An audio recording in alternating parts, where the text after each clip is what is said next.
I will say it is a great schos, Baruch Hashem, to learn with everyone this morning. I'm sorry that I can't be there with you in person, but at least Baruch Hashem, thank you to Moshe Abramson, to Jeremy Lassen for ensuring that at least I can be with you virtually.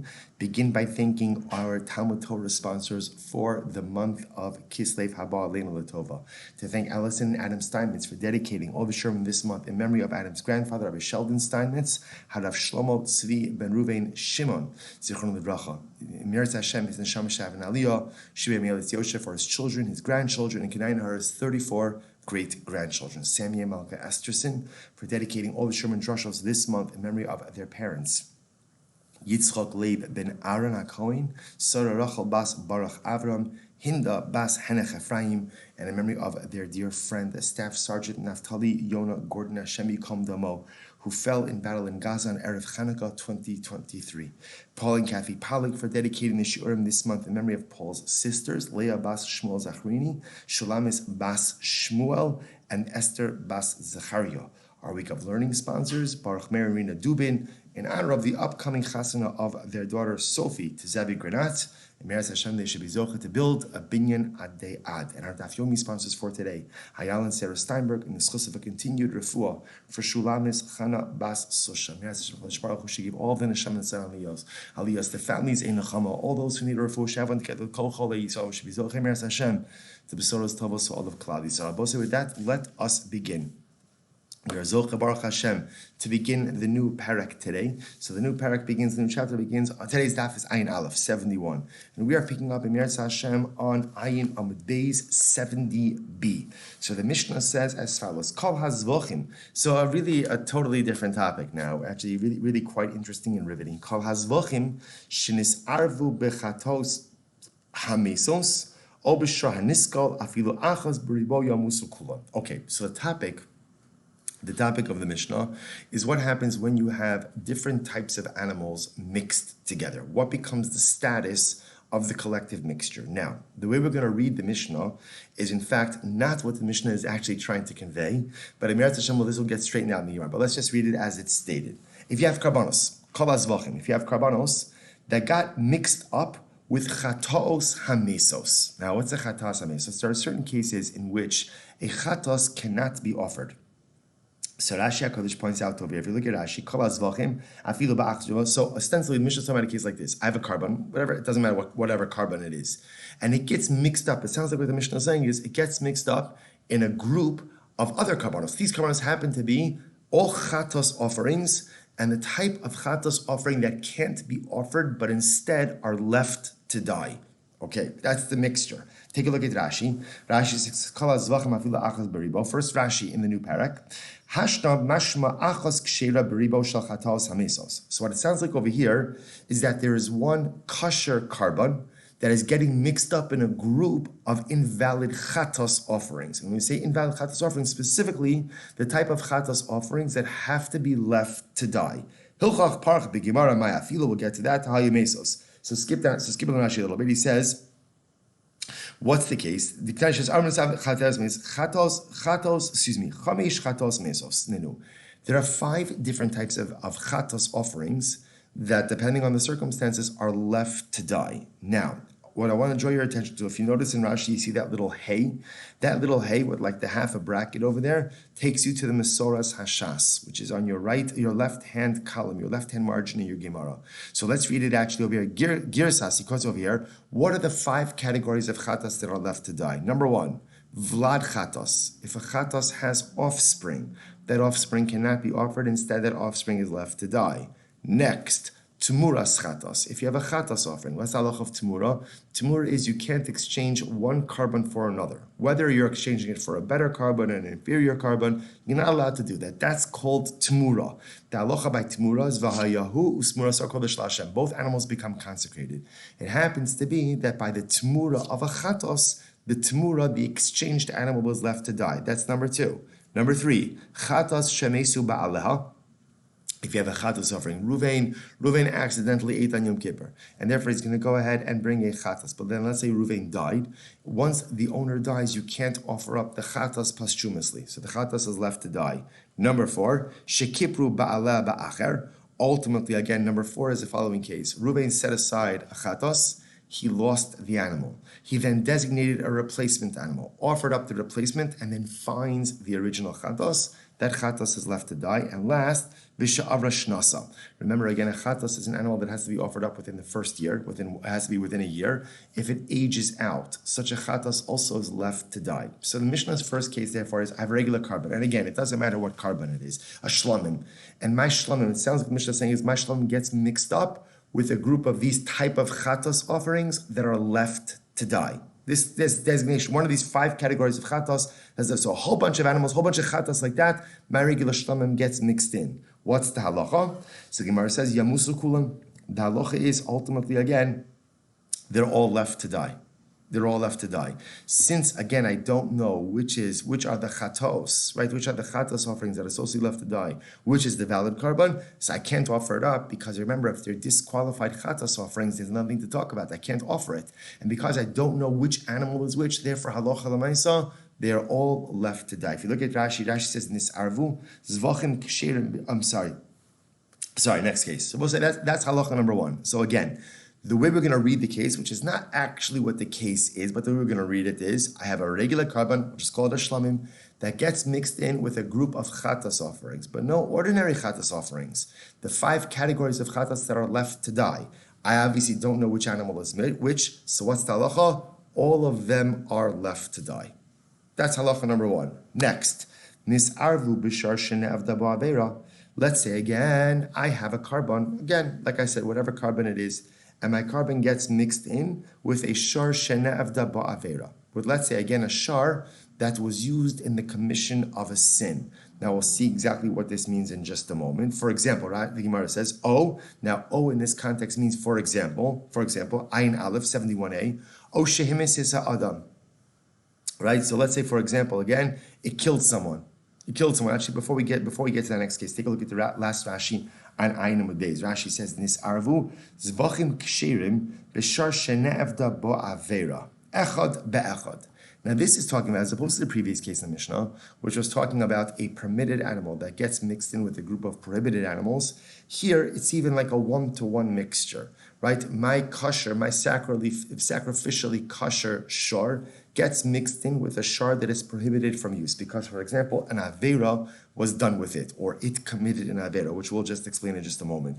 So this is a 1-to-1 mixture. So the Gemara says, the Mishnah says, what's an example ultimately again of a shar that didn't have avera? So now, continuing the Mishnah, we'll come back to Rashi in just a moment. For example, O shehimis es ha'adam api edechad. For example, let's say again, my shar killed someone, or the Ruvain shar killed someone, but the only way we know that it killed someone is because there was one witness. Now, the reason why this is important is because if there are 2 witnesses that a shar killed someone, then the shar is executed. If there's only one witness, then the shar is precluded for sacrificial use, but is not executed. That's why the Mishnah gives like these very specific definitions over here. So, for example, it's a shar that killed someone. Oh, api bailim. Or, for example, the owner said, right? Reuven said, my shar killed someone. In both of these cases, the shar itself will not be executed, but instead, again, it becomes precluded from sacrificial use. Or, birova v'nirva. Or, for example, again, the animal sodomized someone or was sodomized by someone, right? Or b'muktzeh, or an animal that was set aside for avodah zarah. V'ne'avad, or an animal actually worshipped for avodah zarah, right? So I will say, so all of these cases is I have a shar, and the shar ultimately again was involved in some type of illegal activity. Now let's go back to Rashi for just a moment. That Rashi that started on the beginning of Ayin Amud Beis. There's still more cases which we're going to get to in just a moment, but I just want to read you this Rashi. Nis'arvu, Rashi says, Zevachim ksherim remember, I'm back on last Rashi, 70 Beis. Sorry, we're a little bit all over the place over here. Nis'arvu, Rashi says, Zevachim ksherim b'shar shene'avda ba'avera. So I have a kosher carbon that got mixed in with this shar that was involved in sinful behavior. For example, echad be'echad, and a 1-to-1 mixture. What's some examples? Mafarish va'azil mahi. Now then the Mishnah goes on to say, what are some examples of illegal activity, illegal shar activity? So for example, kigon, top of Ayin Aleph, 71a in Rashi, kigon, shehemes es ha'adam api eid echad. For example, let's say Reuven's shar killed someone, but the only way we know about it was that there's eid echad, there's one witness. O al pi abaylim, or Reuven himself admitted, my shar killed someone. The shar shehem is al pi baylim ifter le miskila, kimo de bekinas pater. Because the halacha is that if the only way we know that the shar killed someone is either through an eid echad or through the admission of the owners, the shar itself is not killed, is not executed. V'chein rova, v'nira pi eid echad, or if the shar engaged in bestiality with a person or was violated by a person, and we know about this through an eid echad or through the owner, the hashtalav shar haniskalhu v'leka lemeimar yamusu shari mutarin lehedyot imlo mipnei hazevach hamu'urav bahen v'yafshar limkar eskulon tzarchim min ha'osavin. So again, the issue over here is I have a sacrificially fit animal that gets mixed in with now this other type of animal. Now, this other type of animal it can't be offered up as a carbon, right? Why? Because it's been involved in some type of illegal activity, inappropriate or immoral activity, which precludes its use for sacrificial purposes. So, it killed someone, right? Or ultimately, again, it was involved in immoral behavior with a person, or it was set aside for avodah zarah, or it was actually worshipped for avodah zarah. In all of these cases, halacha l'maisa, the animal is unfit for sacrificial use. So now I see my problem. I've got a carbonic animal and another animal unfit for sacrificial use. They get mixed together. I do not know which one is which. So how do I resolve this? But we're not finished with the list yet. So by the way, Rashi also points out, he says, V'i efshar, this is in the first short line of Rashi on 71a, ayin aleph amud aleph, V'i efshar limkar es kulam l'tzarchim min osa zevach l'akrivam, shari psum l'hakrava. And again, the issue over here is, because it's invalid, I can't sell everything off and use the money to purchase a carbon because it's unfit for sacrificial use. Good. So now, let's go back to the list. Next, v'nevad be'esnan. So esnan, remember again, is an animal that is given as payment to a harlot for her services. Such a carbon also, such an animal is unfit for sacrificial purposes. Mechir kelev means an animal that was used as payment to purchase a dog. So again, something that is used for such a base purpose, you can't use as a carbon. Okay, so Amud Beis, that was fast. 71b, bikilayim ubitrefa. So again, I will say, for example, kilayim means, let's say the animal is a crossbreed, ultimately, again, between two other animals, right? So again, we're going again to all these cases, or treifa, the animal is a treifa, yotze dofen, very interesting, a C-section animal, an animal born by a cesarean section. In that case, all of these animals are precluded for use for a carbon. None of them are permitted for carbonic use. So I will say, so now, here's the problem. Even if I have a one-on-one ratio, so for example, I have a permitted carbonic animal, not just permitted, a carbonic animal, an animal designated as a carbon, that gets mixed in with one of these other animals. Now, the common denominator amongst all of these cases, so remember, this is a pretty exhaustive list. The animal killed someone, right? By the way, I know about it ultimately, again, is because the owner told me, or an eid echad told me, which means the animal itself is not to be executed, but yet still precluded from sacrificial use. Or the animal violated a person, or was violated by a person, or it was set aside for avodah zarah, or it was worshipped by avodah zarah, or it was given to a harlot as her payment, or it was used to purchase a dog, or it's a result of crossbreeding, or it's a treifa, or it's a cesarean. In all of these cases, this animal gets mixed in with another carbon. I do not know which is which. So what do I do? So the Mishnah says, Yiru achi yistavu. So what do? You let everything graze. Let both animals graze until they develop a mum. V'yimkeru, and then sell it off. V'yavi b'demei hayafa shebohen me'osamin, and then bring the value of the more expensive animal for the type of carbon which was originally designated. So for example, let's say for argument's sake, again, I was supposed to bring a shlomim, right? I was supposed to bring a shlomim. So now, again, these two animals get mixed together. I don't know which is which. So I let them graze. They both have to develop a mum. Once they develop, I could sell it off. Now, because I don't know which one is which, essentially, I have to purchase a new carbon corresponding to the value of the more expensive of the two. Since I'm unsure, ultimately, again, which was the carbon, which wasn't, we go with the more expensive of the two. V'yavi b'demehen And bring a carbon, right? And what should the value of the carbon be? Corresponding to the more expensive, the more valuable of the two animals. Incredible. Look at Rashi for just a moment. Rashi says, Yiru achi istavu, you let them graze until they develop a mum. So because remember, since there's a carbon that's mixed into these two animals, right? One of these two animals is carbonic, so therefore the animal itself is not fit for mundane use. So again, what I want to point out here is something very interesting. In many of these other cases, these animals would be fit for mundane use. So for example, if you go ahead and you have an animal that killed someone, but the only way we know it is because the owner said something, or an Eid Echad said something, you can't use it as a carbon, but it is fit for mundane use. The problem is the carbon is not fit for mundane use. Here's the other issue. The Gemara says, furthermore, and furthermore, again, because you have a carbonic animal, you also can't just simply redeem it without a purpose. Like in other words, you can't just decide to transfer its sanctity onto money. So rather, what do I need to do? Hilchach, yiru achi istagu, let the animals graze until they develop a mum. V'yavi b'demei hayafa shebahan me'osa min mimina carbon. Im olahu yavi ma'os keneged demei hayafa shebakulan. The shema hazevach hayafa hu hayafa.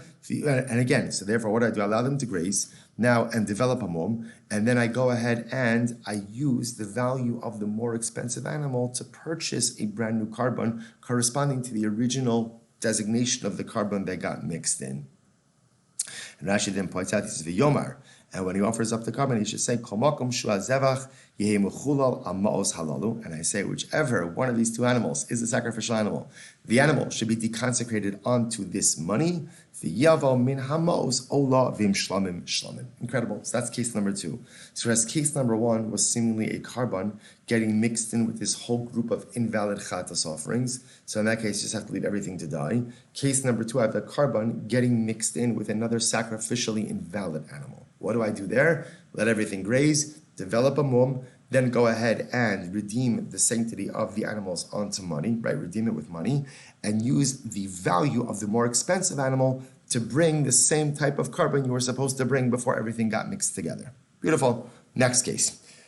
Nis'arvu b'chulin t'mimim. Let's say you have same case, same general case. You have a carbonic animal, and the carbonic animal got mixed in, this time with chulin animals, unconsecrated animals. So if you look at Rashi, Nis'arvu b'chulin t'mimim. So again, Rashi says, O echad be'echad, O zevach echad b'chulin harbe. So Rashi points out this is true whether, again, it's one carbonic animal getting mixed in with one sacrificial animal, or for that matter, again, one carbonic animal getting mixed in with a group of chulin animals. Doesn't really matter. Whatever the case is. So back to the Mishnah, Yimachra chulin tzarche osamin. So what do you do? This is very interesting. Now, once again, we don't know which animal is which. So what do you do? Let's say, for example, there was one shlomim that got mixed in with a whole bunch of chulin animals. So now again, I don't know which is which. What do? I sell off all of those animals ultimately again as shlomim. That's what I do. I look at the whole group as shlomim, and therefore again sell them off to other people who are in need of shlomim. Now back to Rashi. Nis'arvu b'chulin t'mimin. Rashi says, O echad be'echad, O zevach echad b'chulin harbe. Whether it's one carbon that got mixed in with one chulin animal, or one carbon that got mixed in with many chulin animals, it doesn't really matter. Yimachru kol hachulin l'tzarche min osa carbon. So sell off all of the chulin animals for the same type of designation as the carbonic animal. V'nimtzeis hare kulan kadshim shamin echad ela she'en yadua kol echad shamihu v'yikravu kulan kol echad ve'echad l'shem mishu k'diktanim masnisin. So this is actually very interesting, an interesting idea over here. So now, here's what I know. I know that there's one shlomim animal in this mixture and the rest are chulin. Great, no problem. Just sell them off for shlomim purposes. People are always in the market for a shlomim. Sell it off for shlomim. Now, remember, the issue I have over here is, let's say one of those, the original shlom that got mixed in was my shlomim. Now we're selling it off to Reuven, Shimon, Levi, Yehuda. I don't know whose is whose, right? Because I don't know which one is mine, and I don't know which one. So that's okay, because in general, remembering again, we saw by karbanos, that karbanos, even if it's not offered up for a specific owner, as long as halacha l'maisa, again, it's offered up for the intended owner, that is going to be enough, even if the coin doesn't know who the specific owner is. We saw that before. That was rabbinic legislation. Next, kadshim b'kadshim. So now both say, watch this. Let's say you have one carbon that gets mixed into other carbonos. All right. So the Gemara says, so now again, in this case, what it sounds like over here is happening is shlamim getting mixed with shlamim. So if it's min bamino, if we're both say again, literally again, it's the same type of carbonos getting mixed up with each other. So literally again, there's a flock of shlamim, a chevra of shlamim. They like to hang out together. So the chevra shlamim is here, and then my shlamim gets mixed into that chevra. So now the issue over here in this case is the identity of the animals is not in question. We know they're all shlamims. Right, shlamim. What's the issue? The issue is which one is my shlamim versus which one is someone else's shlamim. So that's going to be the ambiguity. So what's the halacha? Zeh yikrav l'shem mishu, v'zeh yikrav l'shem mishu. So interesting enough, what's the halacha? The halacha is we offer them up. And the Kohen has kavana that each one should be offered up for its designated owner. Now, what's interesting about this is obviously the Kohen doesn't know which person owns which shlam, but that's okay. The Kohen essentially just has in mind whoever is the owner of this shlamim, it should be offered up and satisfy his obligation. Since this case is a little bit easier because we know that the whole chevra is shlamim. Since we know the whole chevra is shlamim, therefore halacha l'maisa, we could just go ahead and have the coin offered up and have in mind each one should be ola, each one should be designated for its respective owner. Incredible. Now, what about kachim v'kachim min b'she'enom? What about here's the more complicated case, right?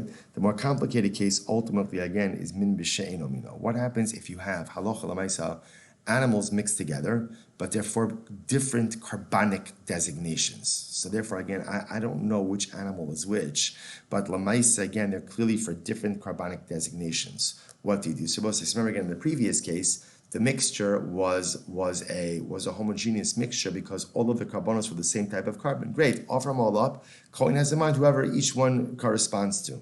In this case over here, it's different types of carbonos. If it's different types of carbonos, so what do we do? So what's the halacha? And we'll say, obviously, it must be talking about it where it's the same type of animal, right? Same, because I can't distinguish. But again, different carbonic designations. So the Gemara says, kachim b'kachim, min b'she'inom, different, right, but different carbonic designations. What's the halacha? Yiru achi istavu, let them graze until they develop a mum. V'yimkaru, sell it off. V'yavi b'dimei yafa shebahen mimin zeh, here's what's interesting. This is very similar to what we said before. So what do? Let them graze and then sell it off, take the money. Now here's the difference. You have to use, now let's say for example, don't get too caught up in the actual technical examples because it's just illustrative. Let's say I have a chatos that got mixed together, a shlamim that got mixed together with a toda, right? That got mixed together maybe with an asham. So, or let's just keep a shlamim and toda. Toda is a type of shlamim.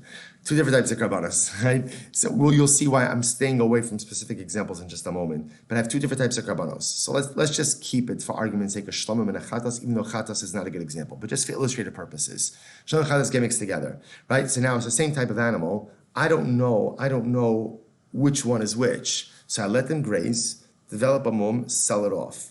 So now let's say again, one of the animals is more expensive, one of the animals is less expensive. I don't know which is which. So what I have to do is I have to use the value of the highest animal, the expensive animal for a shlamim, and the value of the highest animal for a chatas, because I don't know which is which. But 1 second, that means there's going to be a loss. Because that means I'm going to end up having to spend more money than the actual value of the total animals. To which the Gemara says, you're right, the yafsid hamos beso, that's a loss you're going to have to bear.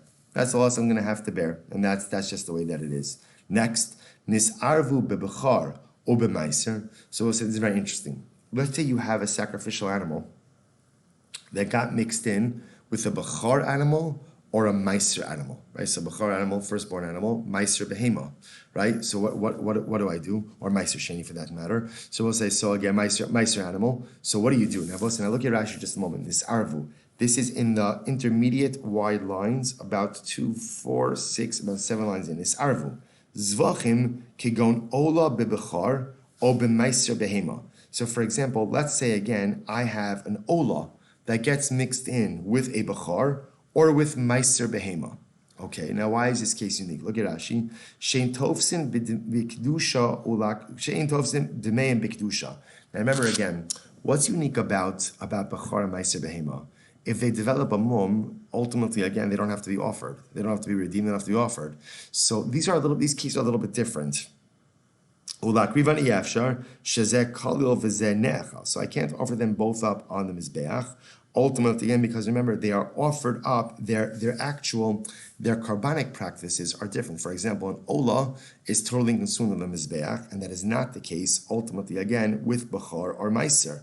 So the Gemara says, afilu shlomim zet ton matan arba v'zet ton matan v'zet matan achas. Even with the shlomim, by the way, which is partially consumed, there's different types of blood applications. So the Mishnah is dafka choosing this case of Bechor and Meiser because sacrificially they're different in that if they develop mumin, they just become the property of the Kohen, and there's no other sacrificial rite or ritual involved. And furthermore, again, they're also sacrificially unique in their avodos. So what do I do in this case? Yiru achi istavu. So we let them graze until they develop a mum. V'yochal ki bechar ukimaiser. And ultimately, again, you consume it in accordance with the laws of bechar and meiser. So again, we will go ahead and discuss this. But look at Rashi just a moment. Yiru achi istavu.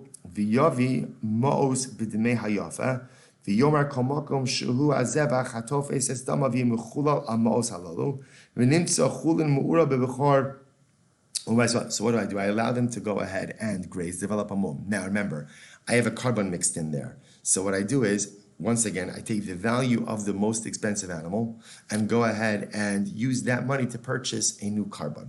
So I've deconsecrated my carbonic animal. So now what I have is, I have meiser, bechar, and chulin mixed together. So what do I do in that situation? I could consume all of them, but I have to consume them in accordance with the strictures of meiser and bechar.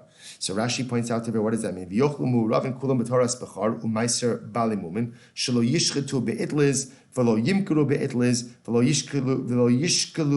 yishkalu belitra kidisnan. So we'll say, so again, interesting. For example, meiser and bechar meat cannot be treated like regular chulin. So you can't measure it in a regular way. You can't slaughter it in a regular slaughterhouse. You can't slaughter it in a butcher shop. You can't cut it in a butcher shop. There are laws, so which we'll get into. But halacha l'maisa, essentially, the Gemara says it's actually because it's a two-step process. So in this case over here, my carbon got mixed in with bechar and or meiser. So step one, let them graze, develop a mum. Deconsecrate one of the animals onto money. That's my carbonic animal, the most expensive of the animals. Use the money now to purchase a new carbon. So now, at least now, the carbon's taken care of. So I have a chulin animal now together with meiser and bechar. You could eat all of them, but halacha l'maisa, they have to be eaten, they have to be consumed in accordance with the halachos of meiser and bechar. Incredible. So the Gemara says, good. Hakol yicholin lehis arif. So interesting enough, now the Mishnah ends off with a fascinating statement.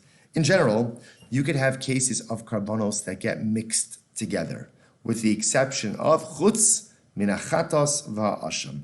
With the exception, ultimately, of the chatos and an asham, because apparently chatos and an asham are unique, are singular, and therefore, again, they never get lost in a mixture. Now, Rashi points out over here, we'll see what the Gemara means, we'll see what the Mishnah means a little bit later on in the Gemara. Rashi says over here, Rashi says, I'm sorry. Okay,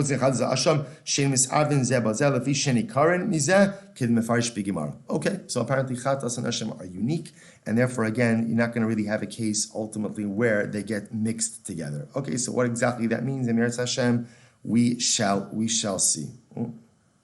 Okay, good. So I'll say that's our Mishnah. A jam-packed Mishnah. Mamish, a jam-packed Mishnah. Let's see the Gemara. So first of all, the Gemara questions the first case. Because remember again, how do we read the first case in the Mishnah? I have one carbonic animal that gets mixed up in a chevra of invalidated chatas offerings. That was the case. That was the first case in the Mishnah. And the Mishnah said, ultimately, they're all left to die. So the Gemara says, my afilu. Now, if you look at the lashon of the Mishnah is, kol hazvachim shenis arvu b'chataos hamesos, or b'shar niskal, afilu achas beribo. So the way it sounds like is, if you have a carbon that got mixed up with, let's say, other invalidated chatas offerings, or a shar niskal, or a shar that's going to be put to death, right, because he killed someone, afilu achas beribo. Even if it's one carbon with 1,000 chatas offerings, or 1,000 shar niskals. So the Gemara says, what do you mean afilu? That's obvious. In other words, if you have one carbon that's mixed together with 1,000 invalidated chatas offerings, I'll say, of course, we'd all agree you have to treat the mixture like chatas. So what exactly would there be to discuss? To which the Gemara says, no, you're right. You have to read it differently. Hachi kamar, kol hazvachim shenis arvu bohen chataos hamesos, o shor haniskal afilu echad beribo yamusu kulan. Oh, no, that's not the case. The case is the reverse. The case is where, let's say, I have 1,000 karbanos. 1,000 valid karbanos. By 1,000, all right. 10, 60, 100 valid karbanos. And then what happens? One of the invalidated chatas, one of the 5 categories of invalidated chatas that has to be left to die, gets mixed in with the mixture. In other words, there's a greater number of valid karbanos, and then my invalidated chatas gets mixed in. Oh, then the Mishnah says, unfortunately, the entire mixture is invalid and is left to die like the identity of the one chatas that got mixed in, or the one shahar niskal that got mixed in. So it's not a case of one valid carbon getting mixed into a much larger group of invalidated chatas offerings or shahar niskal offerings. Fakir, just the opposite. It's actually one invalidated chatas or one shor haniskal that gets mixed into many more valid karbanos.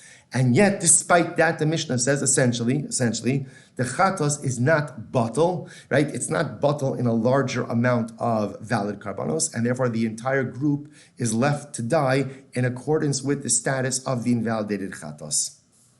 That's the halacha. Simra says, well, if that's the case, tanina chadazimna. We actually already learned that once before. We learned that before. Where did we learn it? So the Gemara quotes a Mishnah from Meseches Tmura. We learned this already in Tmura. What did it say in Tmura? Kol ha'asur l'gabe mizbeach osrin b'chol shehin. Right? Anything ultimately, again, any carbon that cannot be offered up on the mizbeach, if it gets mixed in with any other even valid carbon, ultimately, again, the mixture is invalid. The mixture is invalid. That's the halacha. Arova Vanira gives examples. An animal that sodomized someone was sodomized by someone. So again, we already learned this before. So if we already learned this in Tmura, why do they need to go ahead and state it over here? I'll say, take a look at Rashi. Rashi says over here, right? So the Mishnah. So again, Rashi points us out over here that halacha l'maisa, right? We already learned this, that if a prohibited animal gets mixed in with permitted or valid karbanos, the entire mixture becomes prohibited. We already learned this. So why the need to state it again over here in Meseches Zevachim? We already learned this in Meseches Tmura. To which the Gemara, I'll tell you why. Amar Vashi, Amri Salishmaite Kamei Rav Simi. So the Gemara says, I'm sorry. Tanin Chadazin good. So Amar Rav Ashi, Amri Salishmaite Kamei Rav Simi Vatzvichon. So I said this before Rav Simi, and Rav Simi said, no. We need both of them. We need both the Mishnah in Tmura and the Mishnah here in Zevachim. Why? The Ime Hasam. If we would have just learned this from Meseches Tmura, I might have thought, Havamina Hani Mili Legavoa Aval Lehejot Imalo. I would have said that when does this halacha apply? That ultimately, again, if an invalid animal gets mixed in with a group of valid carbonos, that the entire mixture is prohibited, I would have thought it's prohibited for sacrificial use. But for mundane use, perhaps we would say that one invalid animal in a larger group is batal. Kamash Malon, our Mishnah comes along and says, no, that even for non-sacrificial use, ultimately, again, the mixture is going to be prohibited. Look at Rashi. Rashi says, Hani milu legavoa. It's the last short line. Kulan ha'me'uraven asurun legavoa mutar lahajot beraya or bepedia telo ayri hasam benis arvo isure hana. So I'm going to thought like this, just based on the Mishnah and Tmura, I would have thought like this. When do we say that if an invalid animal gets mixed in with a group of sacrificially valid animals, that when ultimately, again, is it invalid for use? Only, again, for sacrificial purposes, but for mundane purposes, just redeem it, and ultimately, again, you could use it. Therefore, again, we need our Mishnah. Our Mishnah says, no, it's not permitted. Our Mishnah teaches us even for mundane use, it's not permitted. V'imehacha, and ultimately, if you would have just said the halacha over here, in Meseches Zevachim, Havamina, I would have said, Hanihu di Isuri Hana. These cases over here, ultimately, again, are Isuri Hana. Right? We're talking about over here where the prohibited item that got mixed in was an Isra Hana. Avahani Ema Lo. But perhaps, again, if it's not an Isra Hana, then perhaps ultimately, again, Halacha L'maisa, the mixture should be permitted in some way. Therefore, the Gemara says, we need both cases. Look at Rashi for just a moment. Rashi says over here, Imehacha, Ashmo'inan da'afilu kadshin nine misavdan velotana hi bitmura hamina hanihu de mifsadan mishum da'ruve b'suri hana avahanach the timura deloever b'suri hana emalo. So again, if it would have just said from here, I would have said that halacha l'maisa. The reason why the mixture is prohibited is because we're dealing with animals which are asr ba'ana.